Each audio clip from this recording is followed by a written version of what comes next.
जय मसीह दोस्तों।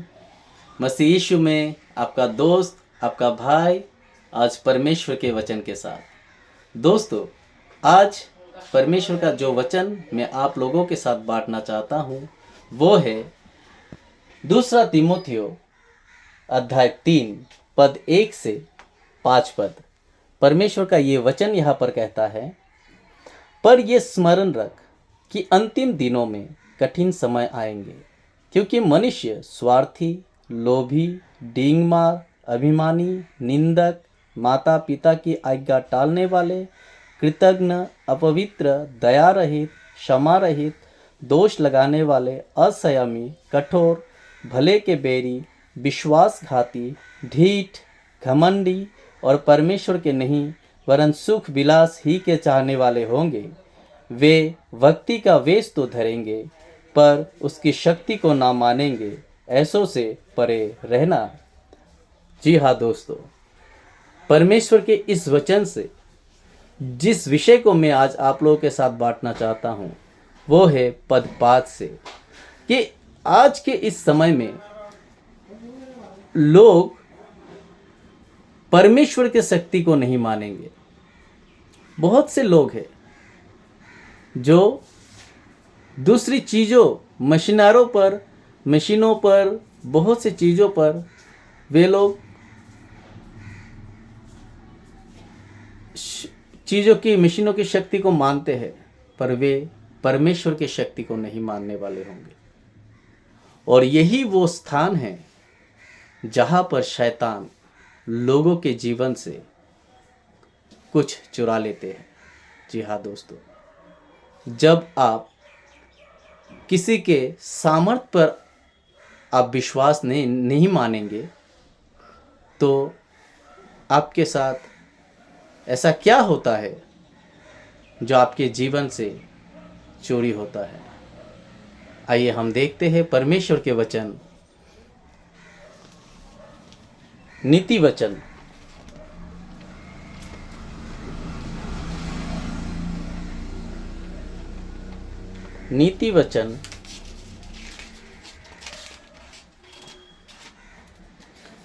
अध्याय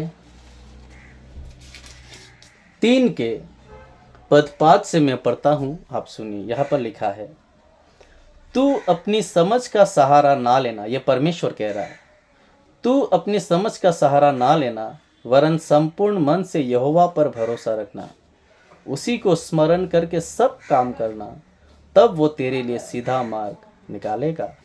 हालेलुया। जी हाँ दोस्तों, दूसरा तीमुथियुस के अध्याय 3 के पद 5 के अनुसार जब लोग परमेश्वर के सामर्थ्य को नहीं मानते हैं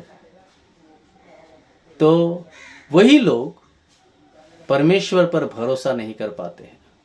जी हाँ दोस्तों, आप कैसे भरोसा करेंगे एक व्यक्ति पर जिसके सामर्थ्य को आप नहीं मानते हैं, है कि नहीं? और यही जो भरोसा है शैतान लोगों के जीवन से चुरा रहा है आज के इस समय में, कि लोग मशीनों के सामर्थ्य पर, लोगों के सामर्थ्य पर, रुपये पैसे के सामर्थ्य पर भरोसा कर रहे हैं। उसको मानते हैं कि अगर ऐसा रुपया पैसा मेरे पास होगा तो मैं ये कर सकूँगा, ये मशीनें अगर मैं लाऊंगा तो ऐसा काम होगा, मुझे संपूर्ण सुरक्षा मिलेगा, ऐसे लोगों को मैं अगर मेरे चारों तरफ रखूँगा तो मैं प्रोटेक्शन पाऊँगा। और यही पर हम सबसे बड़ी गलती कर बैठते हैं। जी हाँ दोस्तों, परमेश्वर का वचन कहता है कि तू संपूर्ण मन से यहोवा पर भरोसा रखना, अपनी समझ का नहीं। लोग अपने समझ का भरोसा रखते हैं क्योंकि लोग अपने आप को ऐसा सोचते हैं कि मैं ये कर सकूँगा, मैं वो कर सकूँगा, मेरे पास ये है वो है। लेकिन दोस्तों, आप कुछ देर बाद क्या घटना घटेगा आप नहीं जानते हैं, लेकिन परमेश्वर है जो अनंत से अनंत तक देखता है। वो आपके भविष्य को जानता है, आपके केवल अतीत और वर्तमान को ही नहीं पर आपके भविष्य को वो जानते हैं। और इसलिए उन्होंने कहा कि तू अपनी समझ का सहारा ना लेना, पर अपने संपूर्ण मन से यहोवा पर भरोसा करना, यीशु मसीह पर भरोसा करना, और तब वो तेरे लिए सीधा मार्ग निकालेगा। जी हाँ दोस्तों, और जब हम ऐसा करेंगे हम अपने जीवन में परमेश्वर के सामर्थ्य को देखेंगे। आज इसी बात की अभाव के कारण हम अपने जीवन में परमेश्वर के सामर्थ्य को नहीं देखते हैं, कार्यशील होते हैं। हम नहीं देखते हैं कि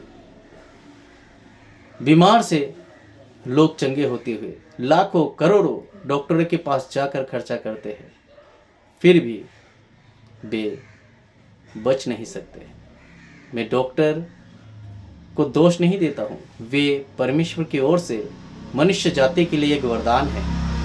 वे अपने समझ और बुद्धि के अनुसार परमेश्वर की सृष्टि की जो सोर्स है उसको लेकर बीमार के विरोध में काम करते हैं, पर वे भी सीमित है, क्योंकि हम इंसानों का जीवन ही सीमित है।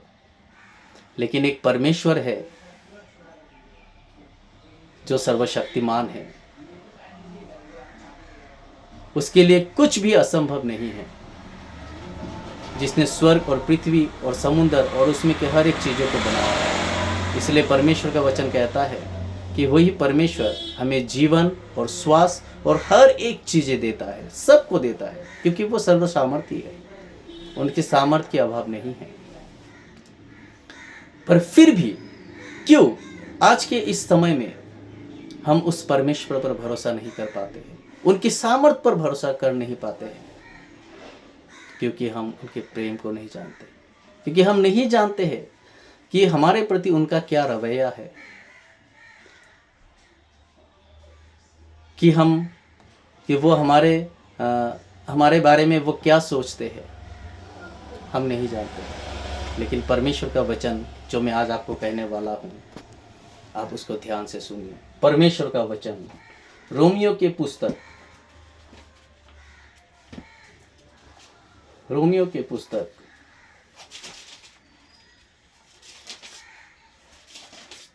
अध्याय 5 पद 6 से, क्योंकि जब हम निर्बल ही थे तो मसीह ठीक समय पर भक्तिहीनों के लिए मरा। किसी धर्मी जन के लिए कोई मरे यह तो दुर्लभ है, परंतु हो सकता है किसी भले मनुष्य के लिए कोई मरने का भी साहस करे। परंतु परमेश्वर हम पर अपने प्रेम की भलाई इस रीति से प्रकट करता है कि जब हम पापी ही थे तभी मसीह हमारे लिए मरा। Hallelujah, hallelujah. दोस्तों, ये है परमेश्वर का प्रेम। परमेश्वर वचन कहता है किसी भले मनुष्य के लिए कोई मर सकता है, पर यह दुर्लभ है। लेकिन एक दुष्ट के लिए कोई अच्छा इंसान नहीं मरता। पर हम देखते हैं कि हम इंसान जो परमेश्वर की दृष्टि में पापी है, उसी दशा में हम परमेश्वर के शत्रु है। लेकिन परमेश्वर वचन कहता है उसी दशा में परमेश्वर ने अपने इकलौते पुत्र यीशु मसीह को हमारे लिए बलिदान करके दिखा दिया कि वो हमसे कितना प्रेम करता है। जी हाँ दोस्तों, और अगर हम इस प्रेम पर भरोसा नहीं कर सकते हैं, आपके लिए मेरे लिए परमेश्वर ने अपना जीवन दे दिया, किसी ने अपना जीवन दिया, जीवन देकर आपसे और मुझसे प्रेम किया, इससे बड़ा प्रेम और क्या हो सकते हैं?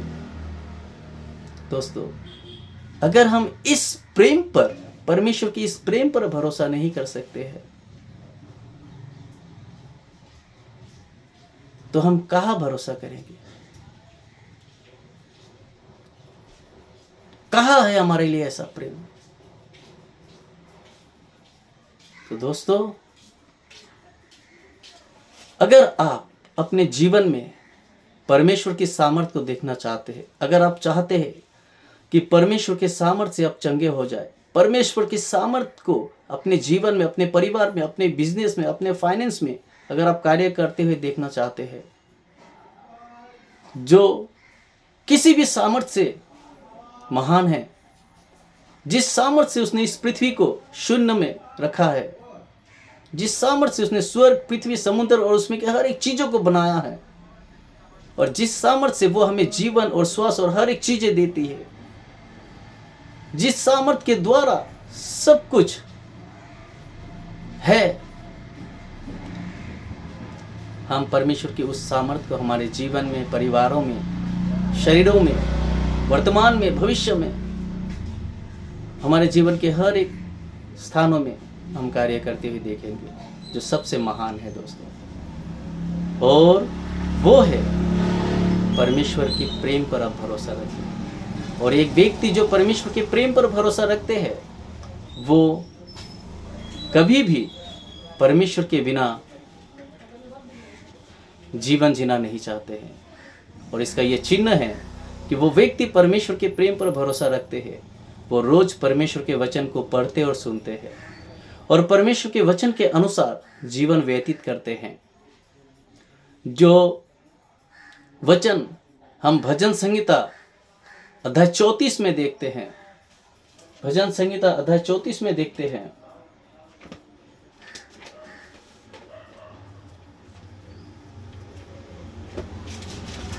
देखते हैं पद 11 से 22 पद तक। यहां पर ऐसे लिखा है, हे लड़कों, आओ मेरी सुनो, मैं तुमको यहोवा का भय मानना सिखाऊंगा। वो कौन मनुष्य है जो जीवन की इच्छा रखता और दीर्घायु चाहता है, ताकि भलाई देखे। अपनी जीभ को बुराई से रोक रख और अपने मुंह की चौकसी कर कि उससे छल की बात ना निकले। बुराई को छोड़ और भलाई कर, मेल को ढूंढ और उसी का पीछा कर। यहोवा की आंखें धर्मियों पर लगी रहती है और उसके कान भी उसकी दोहाई की ओर लगे रहते हैं। यहोवा बुराई करने वालों के विमुख रहता है, ताकि उनका स्मरण पृथ्वी पर से मिटा डाले। धर्मी दोहाई देते हैं और यहोवा सुनता है और उनको सब विपत्तियों से छुड़ाता है। यहोवा टूटे मन वालों के समीप रहता है और पीछे हो का उद्धार करता है। धर्मी पर बहुत सी विपत्तियां पड़ती तो है, परंतु यहोवा उसको उन सब से मुक्त करता है। वो उसकी हड्डी हड्डी की रक्षा करता है और उनमें से एक भी टूटने नहीं पाती। दुष्ट अपनी बुराई के द्वारा मारा जाएगा और धर्मी के वैरी दोषी ठहरेंगे। यहोवा अपने दासों का प्राण मोल लेकर बचा लेता है और जितने उसके शरणागत है उनमें से कोई भी दोषी ना ठहरेगा। हालेलुया। हम परमेश्वर के इस पद के अनुसार अपने जीवन में परमेश्वर के सामर्थ्य को देखेंगे। परमेश्वर वचन कहता है, जो परमेश्वर के वचन के अनुसार चलते हैं वो धर्मी है। हालेलुया। और ये जो कार्य परमेश्वर वचन कहता है कि अपने आप को बुराई से बचा कर रख, भलाई कर, हम यीशु मसीह के बगैर कभी नहीं कर सकते, क्योंकि यीशु मसीह ने खुद कहा कि मैं दाख लता हूं, तुम डालियां हो। जैसे पेड़ अपने आप फल नहीं सकता, वैसे तुम भी मेरे बगैर कुछ नहीं कर सकते। जी हाँ दोस्तों, इसीलिए हमें यीशु मसीह की जरूरत है, जो हमसे इतना प्रेम किया कि उसने हमारे लिए उस क्रूस पर अपने जीवन को बलिदान दिया और तीसरे दिन मुर्दों में से फिर जी उठा। और जी उठने के बाद वो कहता है, देख, मृत्यु और परलोक की चाबी अब मेरे हाथ में है। स्वर्ग और पृथ्वी का सारा अधिकार मुझे दिया गया है। वो सर्वशक्तिमान परमेश्वर है। उसके बारे में वचन कहता है कि वो राजाओं का राजा, प्रभुओं का प्रभु है, वो ईश्वरों का ईश्वर है। हालेलुया। हम उस परमेश्वर के प्रेम पर हम भरोसा करके हम जीवन जी सकते हैं और परमेश्वर के सामर्थ्य को हम अपने जीवन में देखेंगे। दोस्तों, यही है परमेश्वर का प्रेम, जिस पर हमें भरोसा करना है। और ये परमेश्वर का प्रेम ही है सामर्थ। Hallelujah, hallelujah. परमेश्वर सर्वशक्तिमान है। इस युग में लोग परमेश्वर के सामर्थ्य भरोसा करें ना करें, पर आप परमेश्वर के सामर्थ पर भरोसा करें। और जो परमेश्वर के सामर्थ पर भरोसा नहीं करते हैं उसके सामने एक गवाही बने, क्योंकि परमेश्वर ऐसे लोगों को चाहते हैं इस युग में जो उनके प्रेम पर, उनकी सामर्थ पर भरोसा करते हैं। हालेलुया। और ये युग है सामर्थ का युग। हालेलुया। और परमेश्वर का सामर्थ आपके द्वारा इस पृथ्वी पर बह निकलेंगे। जय मसीह। हर एक देखने और सुनने वाले को परमेश्वर आशीष दे। आमीन। हालेलुया।